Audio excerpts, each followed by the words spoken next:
set in our world. For this next section, the next few books I have to recommend, the next few novellas.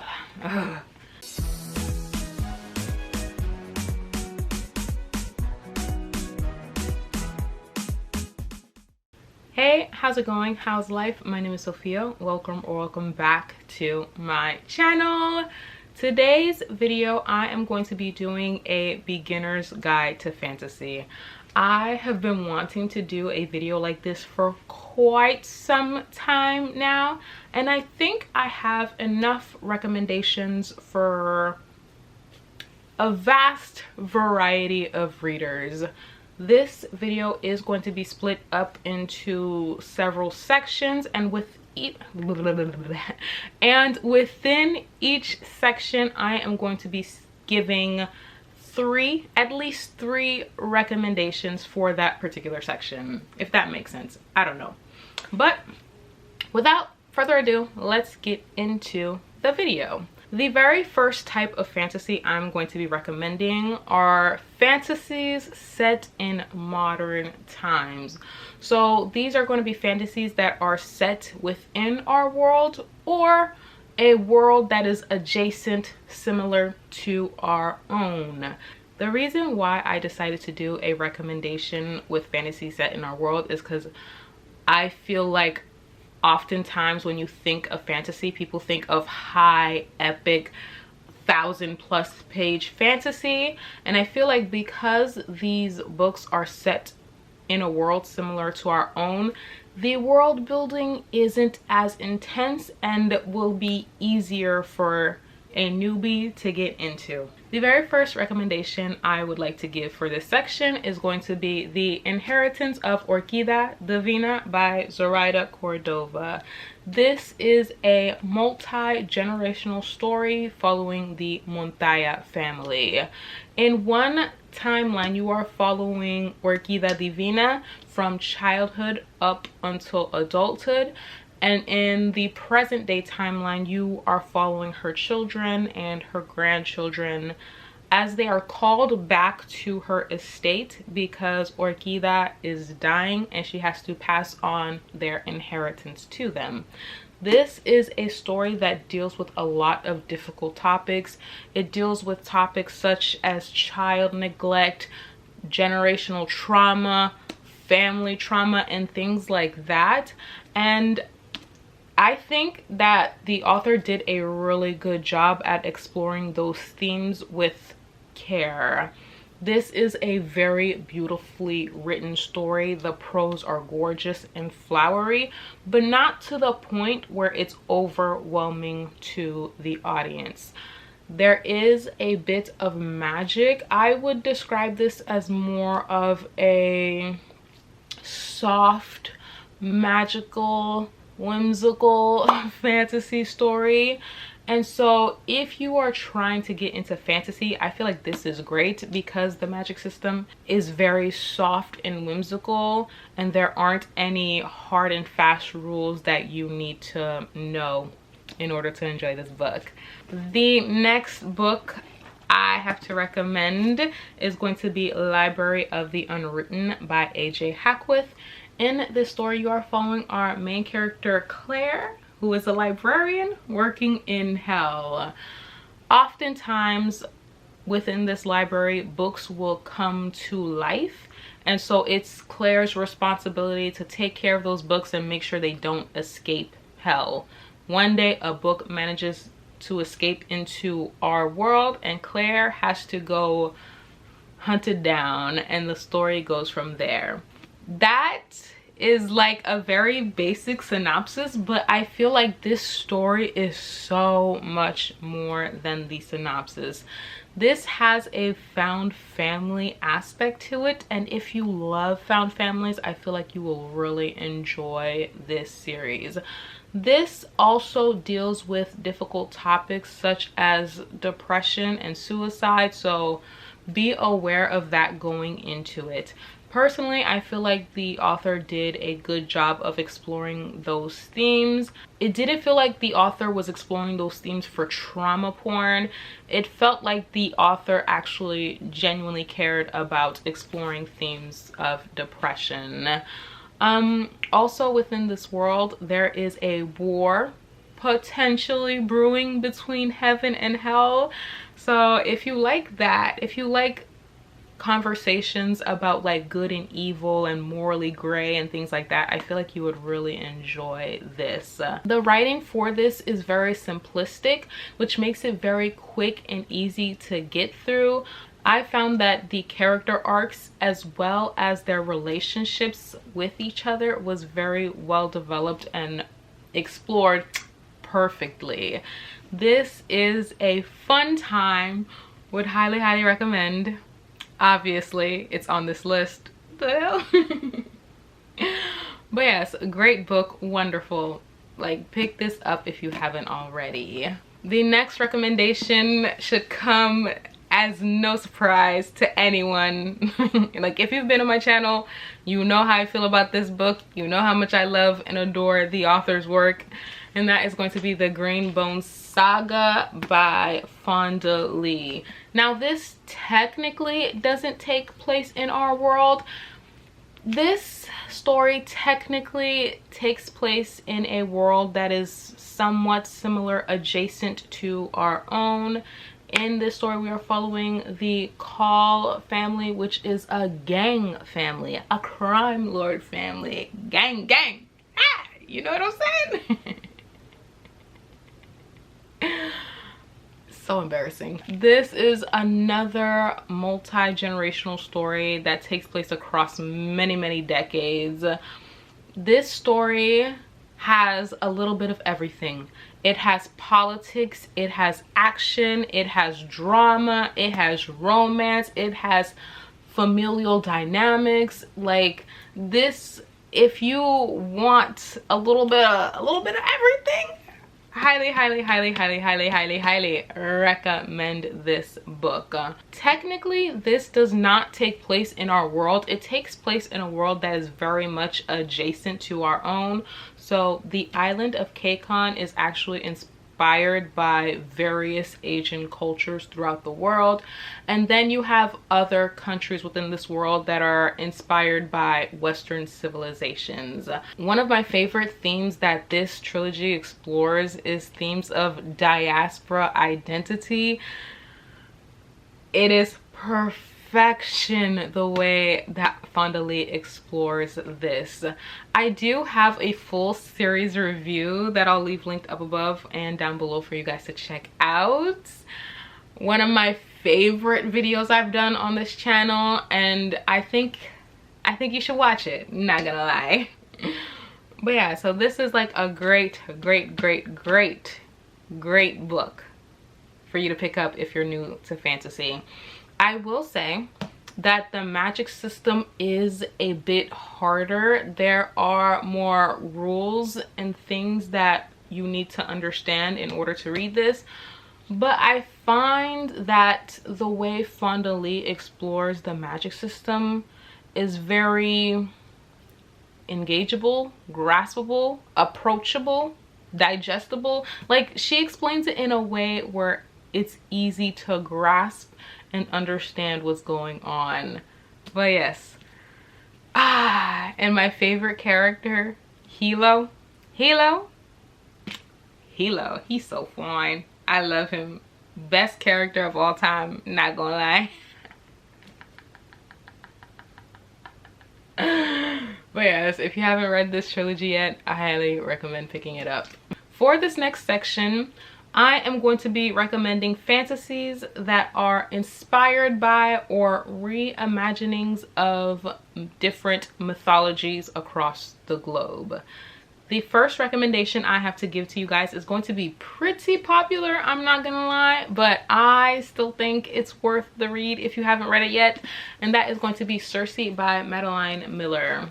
This is a reimagining of the tale of Circe from Greek mythology. We're basically following Circe from her youth up until centuries later, basically. I loved this book when I first read it. Something about it is very calm and atmospheric. I would highly recommend the audiobook. The audiobook narrator has a very calm and soothing voice, which is probably why I like this story as much as I did.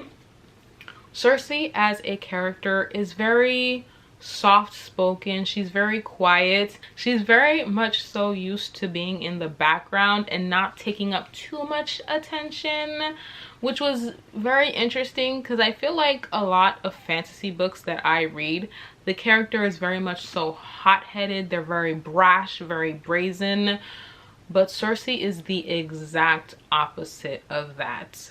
The writing style to me is another situation where I found it to be very beautiful, gorgeous, and poetic, but it wasn't too much to the point where it was dense.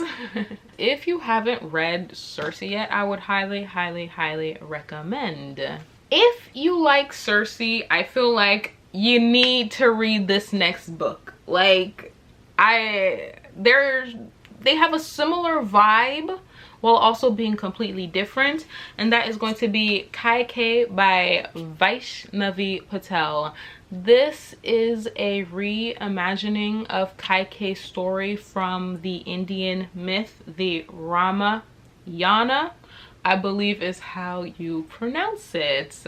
In this story, we are following our main character Kaikeyi from childhood up until adulthood. We follow her as she grows into her powers, as she becomes more politically involved, as she becomes hella feminist. So like, if you want a feminist retelling, would recommend. Kaikeyi as a main character has a quiet sort of strength. She's not a warrior. She's not like a badass out here killing people. She is someone who has to rely on being politically savvy as well as being incredibly intelligent and being one step ahead of the men in this book.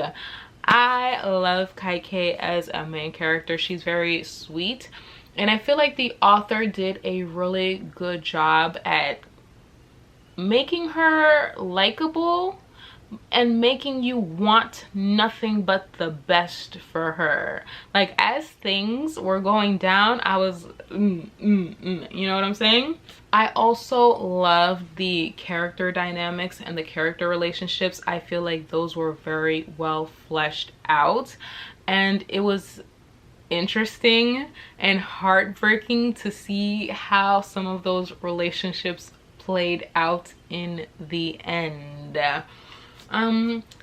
This is another situation where the magic system is very soft, very quiet, very subdued, and so it's not going to take a lot of brain power to get through this.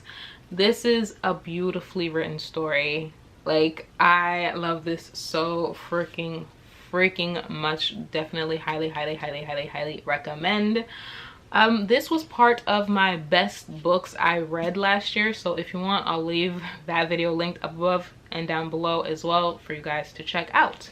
The final book I have to talk about in this category is confusing in the sense that some people claim that it's a YA, other people claim it's an adult, but personally I feel like this is like a borderline book, you know? So if you're somebody who reads a lot of YA fantasy and you want to get into adult, like, you got to read Daughter of the Moon Goddess by Sulin Tan. In this story, we are following our main character Shenying, who is the daughter of Chang'e. For those of you who don't know, Chang'e is the moon goddess in Chinese mythology. Early on in the story, we are told that Shenying has to hide her powers, but we don't know why. One day she has an accidental flare-up, and as a result she has to flee from her home. She finds out that her mom is actually a prisoner to the moon, and so she vows to one day free her mom from her imprisonment on the moon. Shenying as a character is a badass. She is a badass in every single possible way. She is intelligent, she is resourceful, she is kind, but she is also hella strong, very good with a bow and arrow, and you know, she can fuck up her enemies, okay? This story takes place in the Celestial Court, and as a result, the world and the world building is incredibly beautiful. It is gorgeous. Something about the writing style just draws you in and just captures your spirit, your soul. I love it so much. Another thing that I really enjoyed about this story are the relationships and the character dynamics. I find that they were complex, and some of the relationships made me feel conflicted. You know, it made me feel like I was invested, hella invested in these people's friendships, relationships, love lives, and things like that. I will say that there is a love triangle. However, the love triangle, perfection. I have said this 100 times before on my channel. I feel like oftentimes love triangles are terribly written. It's the same formula over and over and over and over and over again, and it's never actually a love triangle. But with this, I feel like Sulintan took a tired, stale, tragic trope and gave us something new, gave us something different, and I was pleasantly surprised. So if you like romance, if you like Chinese mythology, if you like a bit of action, if you like soft, whimsical magic systems, you need to pick this up. This is the definition of perfection, and I love it so much. Highly recommend. For this next section, I am going to be recommending fantasy novellas. Oftentimes, I feel like adult fantasy can be intimidating because when you think of adult fantasy, you think of 1,000 pages. And so every book in this section is going to have a page count of 300 or less. The very first book I'm going to be recommending for this section is going to be The Deep by Rivers Solomon. In this story, you are following our main character, Yetu. In this story, you are following our main character, Yetu, who is a mermaid. Within this world, mermaids are descendants of African slaves who were thrown off the ship. This is a very beautiful, gorgeous story, very heartbreaking. I love Yetu as a character. Yetu as a character goes through a lot of hardships. Within this world, you have one designated person who has to keep the memories of all the ancestors alive. And because Yetu is the designated memory holder within this society, the memories are slowly killing her because she is constantly reliving the trauma of generations past. This story heavily deals with the theme of knowing where you came from, understanding the trauma that generations before you have faced, while also being your own individual person and seeking out your own happiness. I thought the way that that theme was explored was absolute perfection. It made me feel emotional at times. Love this so freaking much. It's also sapphic, which is a plus. Granted, I will say the romance isn't the biggest part of this story, but it is there. Love this book so much. Would highly recommend. This is my favorite River Solomon book. Like, out of all their books I've read, this is perfection. So the next few books I'm going to be recommending are part of a series, and that is going to be The Empress of Salt and Fortune and When the Tiger Came Down the Mountain by Nevo. There's also a third book currently out called Into the Riverlands. This is a very short novella series. The books are no more than 100 pages, and in these stories you are following Chi, who is a clerk, and their job is to go around collecting stories from different people across the world. It is a very simple and basic synopsis, but these stories are so much more than that. The writing style is very simplistic, but it's also impactful and beautiful in its simplicity. I really do like Chi as a main character. I also love their companion, who's a bird named Almost Brilliant. I love their dynamics together. I feel like Niveau did a really good job at creating this vast and expansive world, but putting it in this little bitty novella while still keeping the vastness of the world. I have no clue if that sentence makes sense. But yes, would highly recommend this entire series so far. There is a fourth one coming out later this year, and so like now is the perfect time to binge read this entire series in preparation for the fourth one. The next few stories I have to recommend are going to be the Dead Djinn Universe by P. Djeli Clark. This book right here, the one I'm holding, is called The Hunting of Tramcar 015. There is another novella called A Dead Djinn in Cairo, and there is a short story that you can read for free online called The Angel of Khan el-Khalili. I will actually leave the short story linked down below if you guys are interested in reading it. So in this particular story, you are following Agent Hamad Nasir and his new partner, Agent Onsi Youssef, okay? And they're just basically trying to solve a mystery. Honestly, that is basically this entire story. This entire story, you are following different agents as they try to solve magical, whimsical mysteries. So like if you are into mystery, then you might really like this series. This takes place in an alternate universe of 1900s Cairo. So within this Cairo, angels, jinn, demons, monsters, they all exist. And as a result, this society needs magical detectives to help solve certain cases involving the magical, the mysterious, the unknown. I will say the only story that is different is going to be The Angel of Khan el-Khalili. In that story, you are following a girl as she tries to find an angel in order to make a wish. That is all I can say without spoiling it. One thing about this series is that it's also sapphic.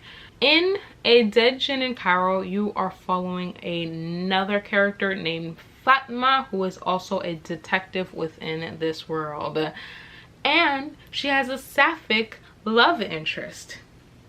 So like if you're into that, listen. So like if you want to support the gays, if you want a mystery, if you want angels and demons and things like that, you need to pick up these books. They're incredible. Would highly recommend. This next book I have to recommend is going to be different in the sense that I didn't like it, but other people love it, so I'm going to recommend it for those who might enjoy it, and that is going to be Legends and Lattes by Travis Baldree.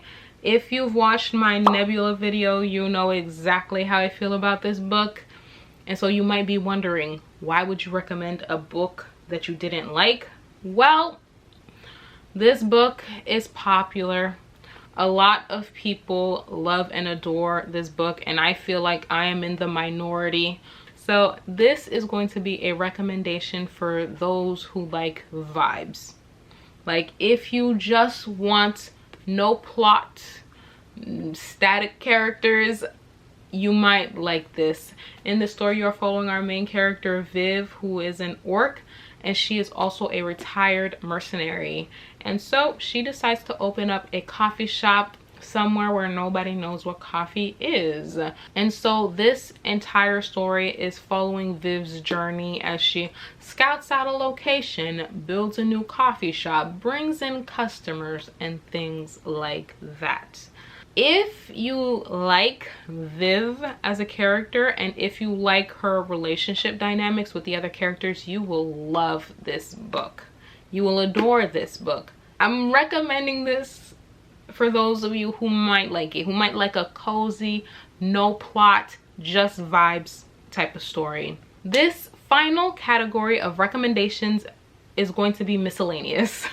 These are going to be the books that don't quite fit in within the other categories, but also I don't have enough recommendations for them to just, for me to add a new category. So it's just miscellaneous. Like, you get a little bit of everything within this category. The first recommendation is going to be for the dark academia girlies, and that is going to be Babble by R.F. Kuang. In this story, you are following our main character Robin, who has just been orphaned. A colonizer just comes into China and basically takes him away from his home and makes him study linguistics. Robin is studying linguistics in order to get into the prestigious Oxford Academy. Within this world, magic is based upon language. Like, that is all you need to know. I loved Robin as a main character. Robin as a character is extremely complex. He isn't a brave, badass, powerful hero. He is just a poor baby living in a racist society, trying to live up to the expectations that are set upon him. I also love Rami. He's a comedian.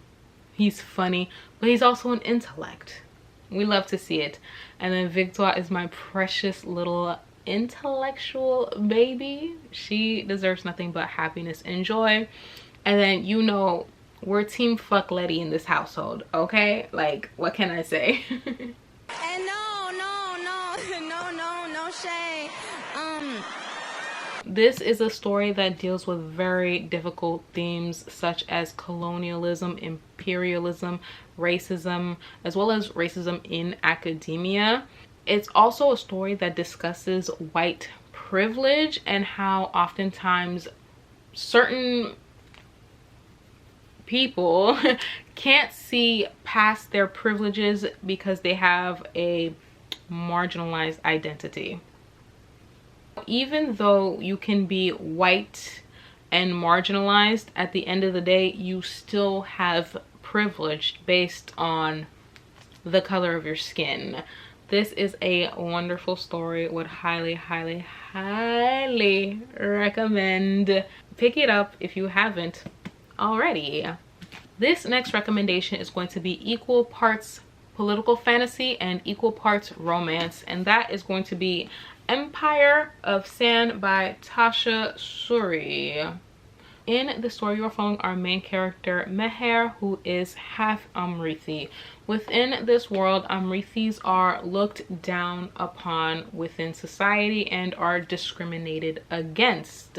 Because Meher is half Amrithi and has a darker complexion, she often deals with xenophobia as well as colorism. One day, Meher does something that brings shame to her family, and as a result, she is forced to leave home, and the story goes from there. This is beautiful. This is actually Tasha Suri's debut novel, and in my humble opinion, this is the best book she has ever written. Meher as a character is very strong. She's very strong-willed, very much so hard-headed and stubborn, but she's also very sweet and kind and cares deeply for the people in her life. The romance in this book was slow burn. slow burn. If you love a slow burn romance, look no further. It was giving me angst and I was living for it. This is another situation where the magic system is very soft. The magic system is actually based upon the dreams of gods.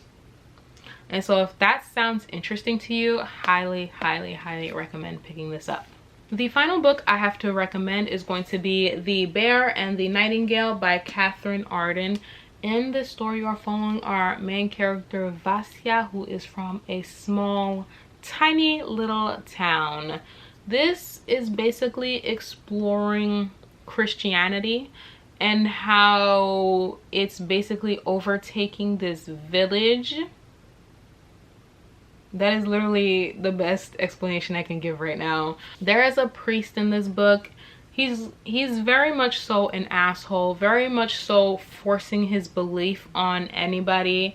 And because Vasya is very much so sticking to her traditional way of life, she is often demonized within this book. This is very atmospheric. It's very cold, dark, and atmospheric, and this is the perfect book to read in the winter.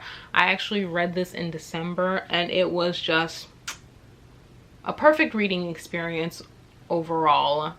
Also, I believe this book is inspired by Russian culture and mythology, which explains why it explores themes of Christianity and the way Christianity is used to demonize other people's beliefs. I still need to read the second and third book in this trilogy, but I am holding off until December comes around because like these books are just perfect for that wintry vibe. That is going to be it for this recommendations video. Feel free to comment down below. Let me know some of your recommendations for fantasy beginners. If you've reached the end of the video, feel free to leave me a sword emoji because I feel like it goes with Empire of the Sand. I hope you guys liked this video. I hope to see you guys soon with another video, and until then, I will see you soon. Bye.